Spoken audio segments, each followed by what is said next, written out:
Hey everyone, so it's a beautiful Saturday. It was raining kind of last night. You can see everything's kind of wet, but it's drying out. The sun's coming out. We were hoping for good weather today. Been a lot of developments since our last Summer Wells video. I have been in touch with Donna Serafina, and we talked a little bit. She helped us. She helped me understand her map, the pins, really the priority of where we should start looking. I will share something about this case that if Donna's correct and if a lot of the other psychics out there are correct with what they're feeling, it's a dangerous case and Donna does not want to.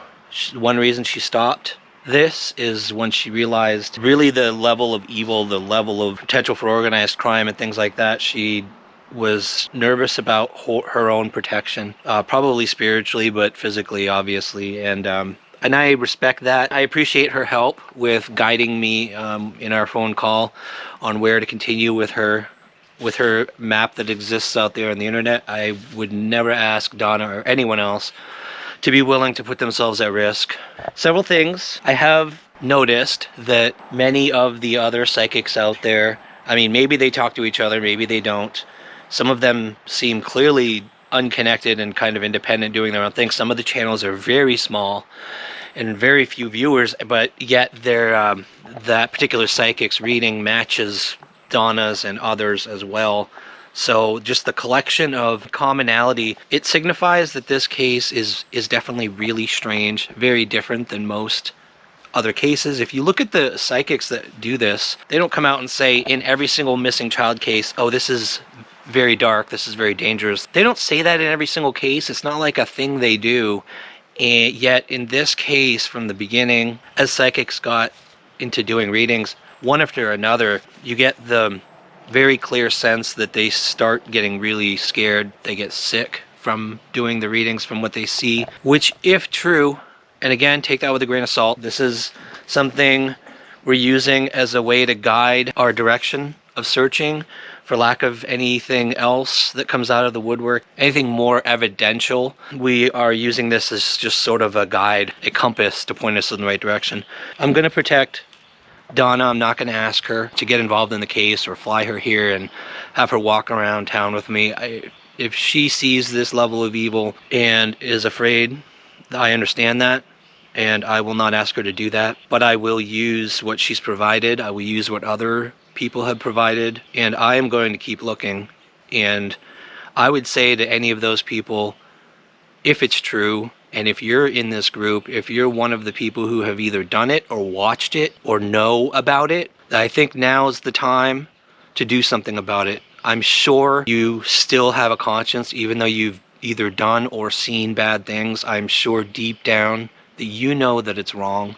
You are carrying this in you every day, thinking about it, thinking about what you saw, the innocence of this child. And the sun just went behind the clouds for good reason. I would say the sun is behind the clouds for you probably right now.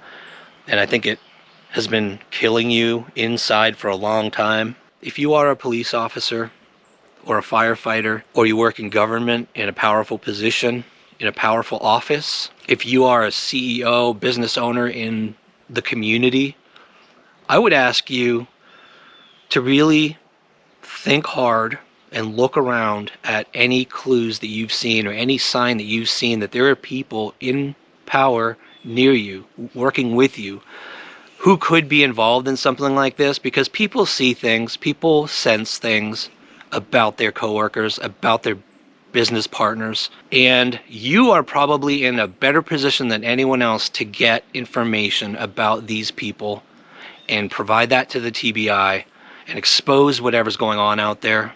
And I'm not saying that it's definitely going on, but I'm saying if it is, we obviously have a missing girl who's been missing for almost 3 years now. We have the TBI and other people saying this is a very unusual case, and that kind of hints that it could be a very complicated situation like this that could involve many levels of people who are in the story, maybe people who haven't done it specifically but have contributed to it or profited from it in some way. So I'm just going to say that there are people out there, probably people in the community watching this, who are good people, who work in similar powerful positions, You have just as much, if not more, power than the people who have done this or are doing this. And you are situated in a place where you can keep your eye out. You might have clues already. You might have feelings already that something's going on. I would say have the courage and the bravery to start to expose it, to report things to TBI so they can follow up and expose it, because it's not like the entire community is contributing to this. I would say 98% to 99% of Johnson City, Bristol, Kingsport, Rogersville are made up of extremely good people, people who have values and love innocent children. And we can't let a small group instill fear into us so that we're going to turn the other way, that we're not going to try to expose this, that we're not going to try to find out what's going on and bring justice. Are we all that cowardly? Are we all that afraid just because it's evil that we're not going to look around? I have faith in this community. I think people can do the right thing.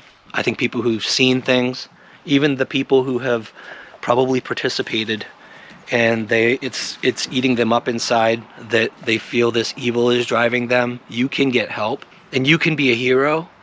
You can be the hero that steps up, becomes a whistleblower, and be celebrated as the person who actually brought justice. And I would bet if TBI got a whistleblower coming to them and sharing information that can finally solve this case and maybe others, I think they would be much more likely to be lenient and lighter on you. I would say be courageous, get help for what you're suffering from, for what makes you have this need to do this. Get help and bring the truth, because the truth will heal. The truth will heal. And that's the first step. So please do it. Today we're going to a couple of places. My wife has always had somewhat of an ability. We never really knew what it was. We called it intuition. In one case, as we were driving up we were in Connecticut, living in Connecticut at the time, and we were driving on the road up a hill, and she just started having this feeling, the sick feeling in her stomach, like something was wrong. And then a few seconds later, I came up over the rise, and lo and behold, there was this massive accident with people on the left side of the road, the right side of the road. It was just a mess, and I was shocked. I was stunned that she had somehow predicted this. She's done that multiple times throughout our lives, and it always is very shocking to me, because in every case where she said she senses something, or she can also, every case she said she senses something, always just, I always try to go through the reasons she would have known about it, and there's nothing logically, there's no way she could have known. So it's just strange. She can sense emotions of people. She calls it sort of an aura around them. She can see darkness when someone is either extremely angry or kind of an evil type person. It's like a dark cloud that colors the air around them. When someone is extremely good, there's a brighter light with some bright color around them. I think she believes it's kind of whatever emotion they're feeling in a strong way. It doesn't happen all the time. She says particular people have particularly strong energy that she can just pick up, but we've never talked about it. We've never really pursued it. We've never done anything with it. We were never really interested in growing whatever that is, whatever that strength is or ability is. We are going to keep looking. Today, what we're doing is I'm bringing my wife with me on these to use her sort of as an antenna, I guess, for lack of a better term for it. I want to see if she feels things from certain people, if she gets any senses or anything from an area that we're going into, because we know that Donna can sense things, or has sensed things remotely. She's pointing us in this direction, so there must be energies there. If Donna can sense it, maybe my wife can pick up on those, and it'll help us fine tune, exactly where to look in that area. So I'm going to try that too. We're going to be continuing Domtar at Donna's encouragement. Again, Donna's no longer really involved other than probably consulting, but she's not going to be coming here because I understand she's afraid, and I respect that, and I want to protect her. So we're going to be continuing Domtar. There's actually the other direction in Domtar. She said when I turned toward that grassy area, she had chills when I was driving into Domtar. She actually can get senses from the videos, which is really cool. But she said as I was driving into Domtar, she had chills. Like it's it's the right location for something. And as I parked and started walking in the other direction, they went away. She said she was hoping I was going to turn in the opposite direction and go toward the big river, the big section of the river.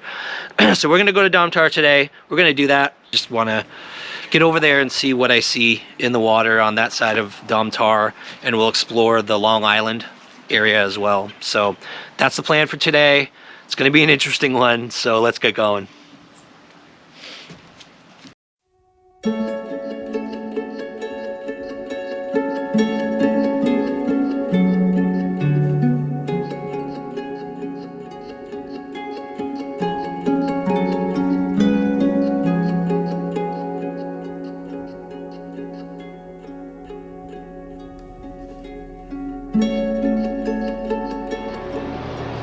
All right, everyone, we're back at Domtar again, and that was the direction I went last time, along the water.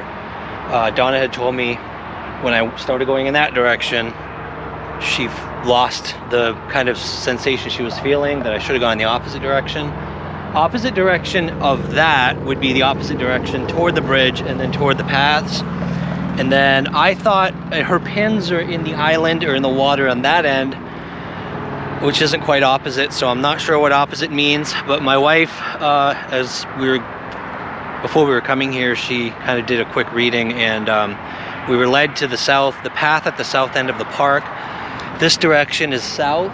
This is the path at the south end, and we were kind of guided to turn left and look down in that general direction, which kind of points toward the overpass into the park, down on the water. So we're actually going to just explore this whole path today, all the way down the island, but we're going to start at the bridge. We're going to check down on the water, and we're just going to explore the side of the water and the path, all the woods all along this path, and we'll see what we see. So we're going to get started right at the bridge, right at the beginning of the path.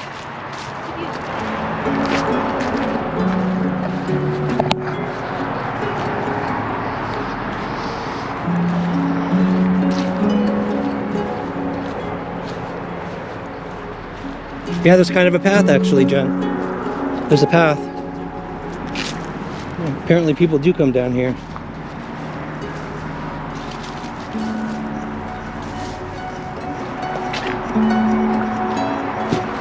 Whoa, watch your footing.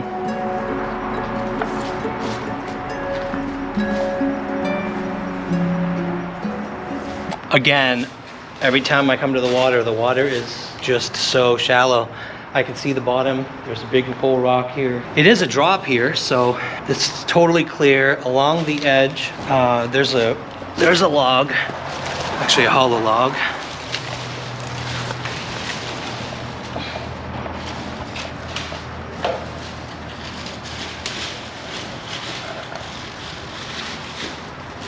So under this whole, like just cross logs, this is a hollow log, but it's just rushing water underneath this, and there's nothing. There's basically nothing under there except a big flat rock, huge flat rock. I mean, right in the ground.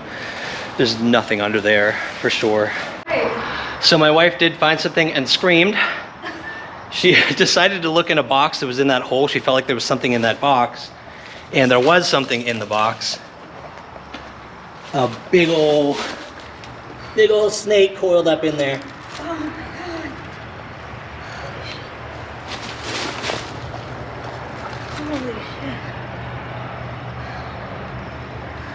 Of course, it didn't look like underneath there.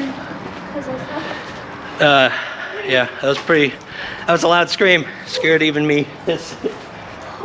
I can't tell what kind it is, but. It's a black one. Yeah, but it's got Oh, there's its head. It's got kind of a, I don't know what the head is, but anyway, we're gonna dig around here a little bit, and then we're gonna get away from the snake. Whew! That scream scared me. I thought you found something. So there was a piece of a sheet hanging, kind of sticking out of the ground. I pulled it out. Just this part was sticking out just a little bit, and when I pulled it out, it was this huge sheet under this kind of loose dirt. And the ground, it's kind of coming out over there. So I don't know if it's hollow in there, but we're gonna dig a little bit here to see where that sheet came from. As far as we can tell, it's a garbage pile. I think the water leaves garbage everywhere, and that kind of thing. So we're gonna take a walk on the path and see what we see along the water there. Before we do the path walk, we're gonna actually go to the larger river end of the park where Donna's markers were, right across from the island, and see if we see anything on that end.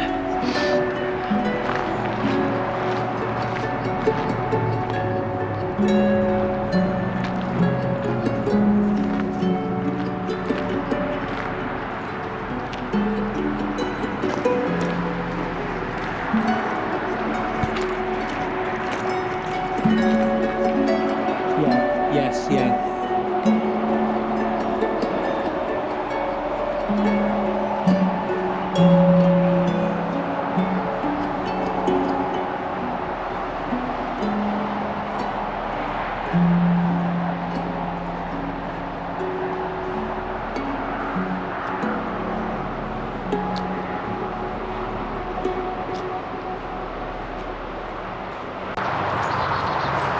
Turns out there might be a little trail up here across the ditch.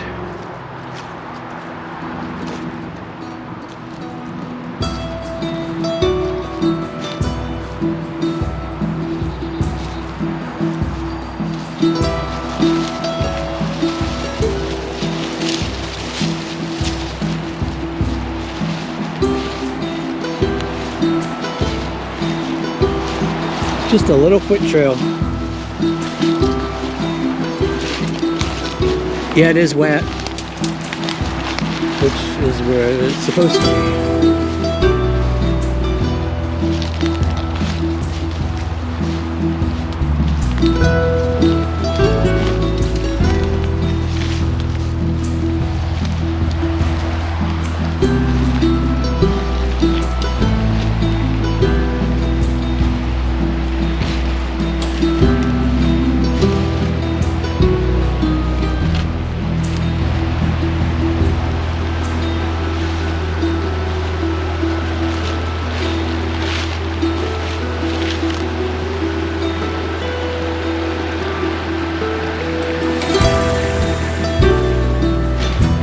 Yeah.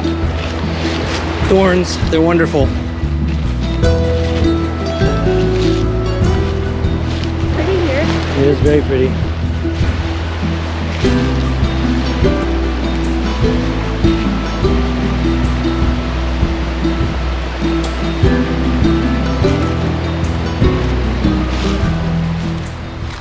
So we can try to go along the river, which looks horrible. Or we could try to walk the field actually that direction and then go in. There is a little bit, but it's animal trail. I can see the deer prints all over. Go straight up to the field and then we'll walk. Yeah. Ivy on the trees all throughout here, but pretty common here in Tennessee to have ivy like that on the trees. But we're trying to get further away from, like that end is the road, riverside. A lot of people can see the river from there. We're trying to go to the back side of this park and we're going to explore the river, I think, again from the back side. Maybe right where the fence line is, because it looked like there was some, the land goes a little bit further out in the water, and we're looking for any big logs that might be covering something or a big rock.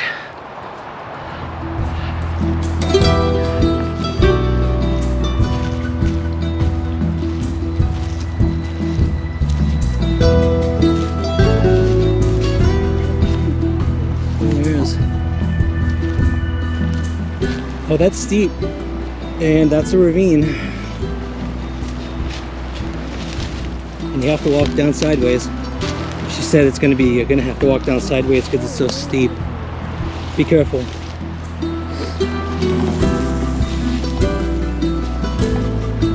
I don't see anything in the water here. Water's pretty shallow. What? There's a log. No, just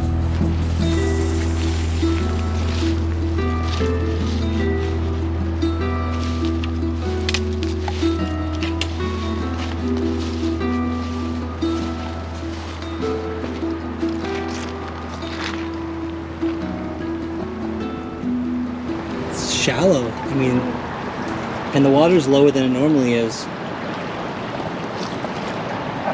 You can totally see the bottom, at least 10 feet out, and it's shallow, and it's just river stones. It's just river stones and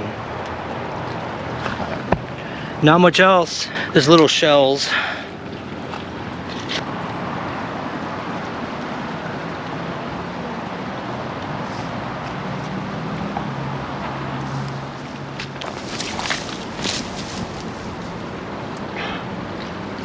Weird.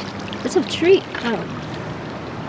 What is that? Old, like, just a metal ring. There's a lot of junk in this river. Yeah. All right. Have a seat somewhere here. Okay, so we've explored the far end of the baseball park, the river part. I mean, there's some junk in the water, but it's so shallow here. We can see at least 10 feet out. Like I said, if I see anything like that metal ring, or there's a rod over there, I pull it out, I try to get in and see what's there. We're not seeing anything here, but we're gonna go back to the baseball field. We're gonna walk to the walking paths, and we're gonna scan around the walking path all the way to the end of that island, and see if we see anything on that end. We will do some scrambling up this hill. Oh, boy. Wasn't thinking about that. It's straight up there, we can do it.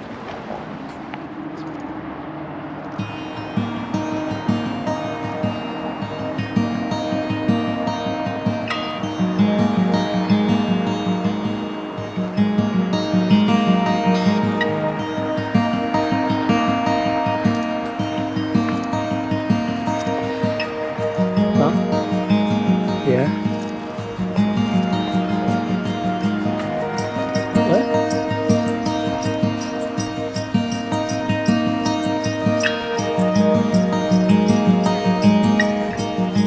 Yeah.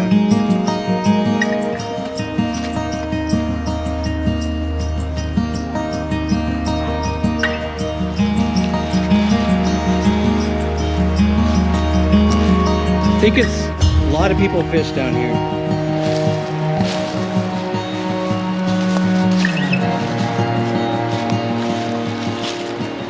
A lot of people fish down here. It's beautiful and lots of fish. Shallow. Oh, it's just it could be. I doubt if you were near something that you wouldn't be freaking out.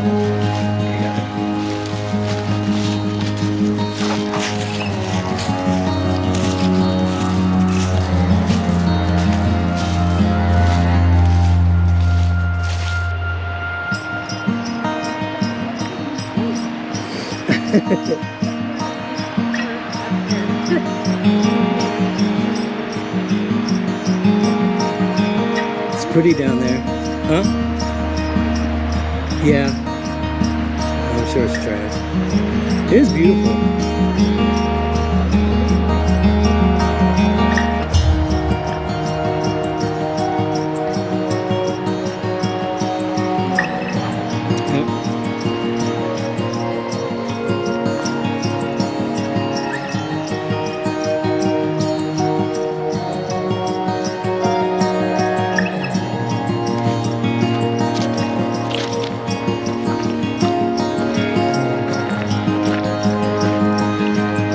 Yeah, so traveled, I know. It would be. Oh yeah, people hang out here all the time. Yeah, this is where the trash gets. There's garbage everywhere. Garbage and alcoholic bottles.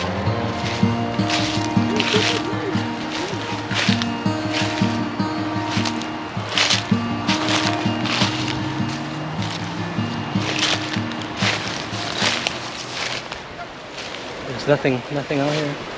Nope. Let's keep walking around the park and we'll see if this is actually, I didn't even know this type of trail was on this island. It's very pretty. Kind of ivy lined. It's all the ivy and all the trees all over here. River on one side. I mean, I would hike this just for enjoyment. It's pretty pretty. Yeah, this is Most of this island is really out in the open. That's what Jen was just saying. You'd have to come out here at night to do anything in secret, and even then, could be people partying down by the water. Watch out for the hole. People partying down by the water, probably hanging out. I mean, it's not very secluded at all. So all shallow here. You can see everything in the water, honestly. And it's very low, so the water would have been really, really high before earlier in the year. So we're right at the end of the island now, and as you can see everything in there. It's old sticks. We're gonna walk along the left side just to complete, say we completely explored this place. We're looking at the water, all the water, really closely, and both of us have the feeling like there's just nothing here, and it would be probably one of the stupidest places to put anything. At least here, where we were before, felt like more likely because it's so secluded, nobody walking there. We looked at a lot. We looked under rocks, peeked under the concrete that could have maybe been an old farmer's well, like an old farm well, and there's nothing that we could find. So like I said, we're gonna finish walking this side, hop in the Jeep, and we're gonna head over to the train depot. Jen felt like that was, for some reason, she felt drawn to that place without knowing anything about the story, and I think a few of you have said that place is very relevant for different reasons. I've seen a few videos that covered it, so we're just gonna go there and honestly see if her sensing anything comes back, because she's got nothing here. She's just got nothing here. And there's also a baseball park down the road. We're not giving up on this area because there's a train trestle that way near Brickyard Park. We have to get to that area around there. We're gonna kind of explore the trestle another day, explore Brickyard actually today, depending on which way we go. I don't want to give too much information to Jen because I don't want her to know the layout, but there's a possibility we can end up in some of the areas I'm saying, but I'm not going to direct it. I'm just going to kind of start at the depot, see what Jen feels there, if anything, and then we'll just walk around and see what happens. But anybody that lives in Kingsport or Tri-Cities area, Domtar Park is actually a really pretty park to walk in. So we did discover that today. Main path, everyone goes down there, probably fishing.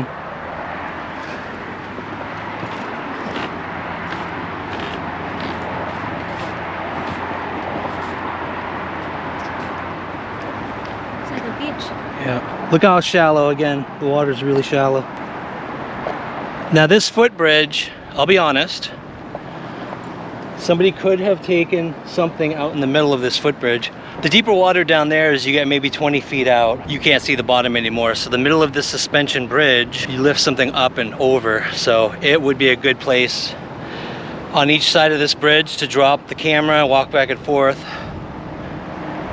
Definitely will do that at some point. It's a cool suspension bridge. Yeah. Oh yeah, this is old Cherokee land, or old Native. Yeah, this is old Native American land. Not to mention, there's a whole history behind this place. This is where they came for meetings, old meetings and stuff. All the clans came together and they had their meetings here. Yeah. Sacred Cherokee ground. All right, so that's it for Domtar Park this week. I will probably still, like I said, come back to check out the suspension bridge, drop my camera down in there and walk back and forth.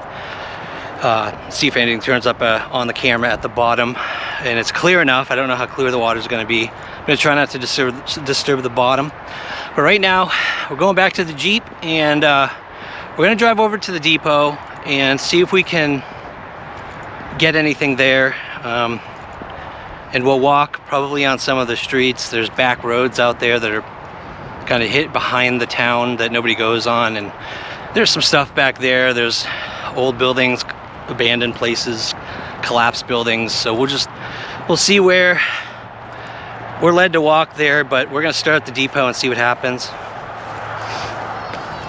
All right, so we arrived at the depot, and it turns out there's some kind of huge festival going on in Kingsport, which is kind of surreal. I didn't even know there's anything going on. So there's a bunch of people here all around the old train depot.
All right.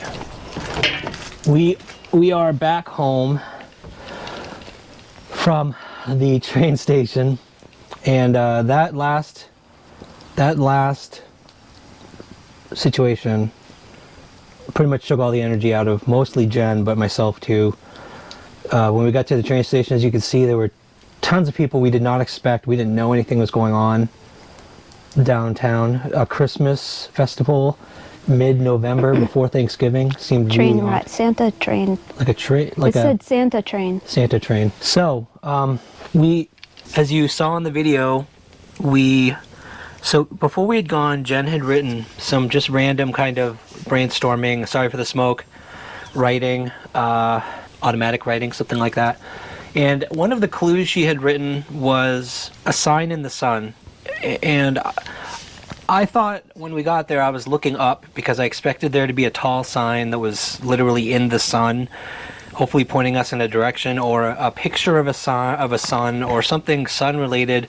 And the odds of finding something like that, I was telling Jen this earlier, are like maybe 70 or 80%. If you're looking for a sign, if you're looking for something, you can find it. You can find a picture with what you're looking for. So the odds of it being some kind of psychic clue, I mean, even if we found it, I wouldn't have been that convinced. But what happened was we were walking on the back side of the train depot, and Jen was, I could tell she was feeling agitated, and all the people around, if she tried to open herself up to feelings or anything, she'd be bombarded by all the emotions of the people around, plus there was loud music, and I could tell she was agitated. And we came around the corner, right in the dead center of the festival, and she kept pointing to a trash barrel. And I got a little bit annoyed because I'm like, the barrel is insignificant. It's just a trash barrel. And she was pointing to the Domtar sign on the back of it. And I didn't think much of it. I'm like, yeah, we were at Domtar Park. And she's like, no, she's pointing to it. It's like, it's important. And I'm like, why would that be important? It's just Domtar is a company, local company everywhere. I mean, they have stuff everywhere. And as I'm confused and walking around the trash thing on the other side, I saw this, like a child painted huge picture of a figure with a sun head.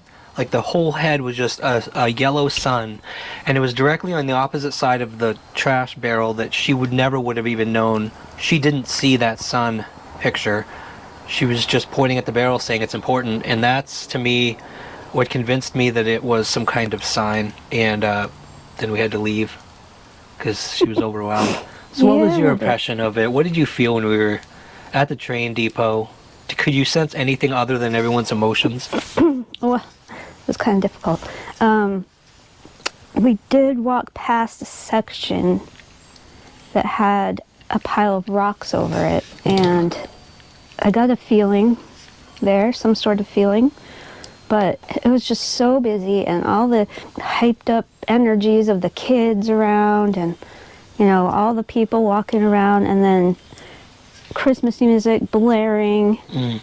I couldn't even hear myself think. I couldn't hear Ryan, I couldn't hear me. I couldn't hear anything. And so he's right, I was a little bit distracted, but then we walked around to the other side, and I did see a sign that said Domtar on a trash barrel, and it caught my eye. And I'm like, Ryan, look, it says Domtar. He's like, so? I'm like, well, that was the name of the park we went to. He's like, yeah, it's everywhere. I'm like, I feel like this is important. So he walked around, like he said, he saw the sun. I saw the sun too. And I don't know what it means. I was just going to ask you if you think you know what it means. I think it has something to do with Domtar. I don't know if that means the park, or if it's a family name of somebody, or like, I just don't understand. Like, if it wasn't about that, then I don't understand what the sun was a sign for, unless it was trying to tell us that, we had to look further. In that direction? In that direction.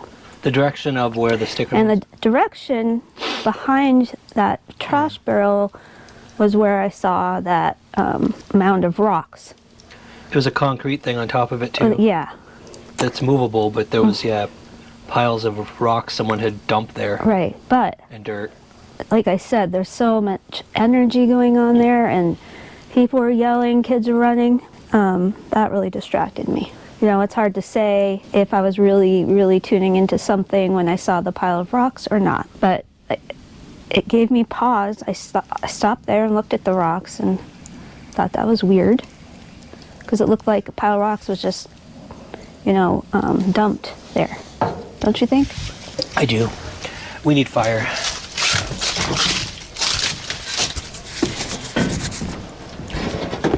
So this is how we do fire around Oh my here. gosh, Ryan. That's how he does fire around here, not me. Who needs matches when you have lamp oil? So, yeah, I don't know what we're doing next. I know that Domtar is important. But it's hard because we looked all around there. The piles, I don't know that we can do much about that. You mean at the train depot? Yeah. Yeah. You can't really dig up over there, I don't think. No. The train depot, this pile of rock and stone is, if you go behind the train depot and walk toward the main street, it's hard to explain where it is. There's a concrete wall. If you walk along the tracks, away from the depot, what's it toward? There's another old brick building next to the depot. Keep going past that, and there's this concrete wall. At the base of it, you'll see a concrete thing, like a stone, but it's built. It's a concrete, something someone built. It was broken off and placed on top of these piles of rock and stone. If someone has search dogs that can smell if something's in there, a body or whatever, I would say take your dogs over there and just have them walk around and see what happens. But I don't think there's any way we could actually dig there, and I don't know that I don't know that we have enough information to actually point at that. No, like I said, I'm not gonna, give that 100% clout just because of how crazy it was there. We have some folks who can either get clues physically through seeing things, or psychically, who watch these videos and said they would be watching for things. I would say take a look at what we saw at Domtar. The fact that Jen randomly found a snake in a box, and the box lid, by the way, she said, had been closed. Closed shut, yeah. Like someone had shut the snake in there. That's what it looked like? Yes. So it's like someone put a snake in a box and put it in this hole. Which sounds completely ridiculous. I mean, maybe the box was there and somehow it climbed in and somehow it closed. But that was one of the most terrifying times in my life. One of the few times I've heard Jen scream at the top of her lungs. I took out the box. I'm like, feels a little heavy. Look, feels like someone's in here. And I open it and I see this black snake, crawling around. And it wasn't small. Yeah, it was a larger. Yeah, it was. Yeah. Not something I'd want to find. So, I don't know. If you're looking for signs, then maybe a snake means something. But I don't know. It's so random. It's just so random and meaningless. So from now on, I'm going to use a stick to poke things before I open them. Nothing so far. We've done this twice, and so I haven't told people this. This video is going to be the first one that I show you of Jen trying to sense things, or trying to see things, or just feel things as we hike. We've done some of Bays Mountain, and 101 Ben Hill Road, 110 Ben Hill Road as well. We just drove through the area. Again, we don't do anything illegal, but we drove through the area. We went to Bays Mountain. That one was just as eventful. That hike was just as eventful and interesting. And she found some unusual objects that just nobody would ever find for any reason. I don't know how she found it, but I don't want to get into that one because there was information that she was feeling that really implies people did things wrong, and I don't want to post that yet. We're trying to work through the timeline. I was hoping this would go a lot faster than it is. I was hoping He is a very impatient person. Yeah, I was hoping I would take her out there and she would be like, oh, I sense it's in this direction. Oh, look, a cabin. Oh, there's a mound in the floor, or there's a depression in the floor. Let's dig, and we find it, and we're done. In like 2 or 3 visits, maybe. And it didn't happen that way. Instead, it's this timeline of leading up to it after she disappeared. And I will give away that she sensed a handoff happening in Bays Mountain. Yeah. I'm not going to say who, just that there was a handoff. But that's earlier in the timeline. And again, I was hoping for finding her. I just want to find her. But it appears the spirits don't work that way. And it appears they want more known than just where her body is. They want the story to be told. They That's want what I think. the truth to come out. That's what I think. What else do you think about how the spirits communicate, why they're taking... Why they're doing this? Yeah. Well, like you said, I think they want us to figure out the entire story, and I think the purpose of that is to save further children from going through the same thing as Summer did. I mean, my biggest thing right now, and that's me, not Ryan maybe, but my biggest thing is to not let Summer's disappearance be for nothing. Like, if she can help other children through her experience, You can expose... not that I would ever want a child to go through an experience just for like an outcome or anything. Yeah. That makes no sense. But If I anything don't good- want it to be in vain. If anything good can come Like, from what happened. Something bad happened to a beautiful little girl, and I just don't want that to be in vain. I want it, I want her to have a legacy. So you think they want to expose the group who did this so that they can't hurt anybody else? Yes, and yeah, it's exactly what I think. And because of that, I'm not getting impatient like somebody else did. Because I Yeah. really think it's important, an important process that has to be gone through. It's not just about finding someone's remains. That's not, like, yeah, that would bring closure, and that is a good thing. But it would bring the truth. But yeah, It would bring out the whole story. So we're going to take our time. We're going to keep on just looking. I am going to keep hoping we find her and close this finally once and for all. But I guess we have to follow the timeline and the story. I appreciate everyone who's helping us out there with potential locations to check out. We're trying to do this carefully because Jen, it exhausts her mentally. yes. We could probably do this once a week, max. It always requires wine after. Wine after. But I do appreciate all the tips, everyone who has suggested somewhere. We're going to work through that. And of course, the nameless psychics who are helping out secretly, trying to kind of help without putting themselves at risk. I understand why you don't want your names really out there, so thank you for your help. If there's anything you see in the video, anything you've seen in what we've seen today, please reach out to us and let us know. I'm really looking forward to hearing your thoughts. And I think that's going to do it for this one. Any last words? Just keep your eyes and ears and hearts open for Summer, and hopefully this will come to a positive resolution one way or another. All right. So thanks, everyone, and we will see you next time.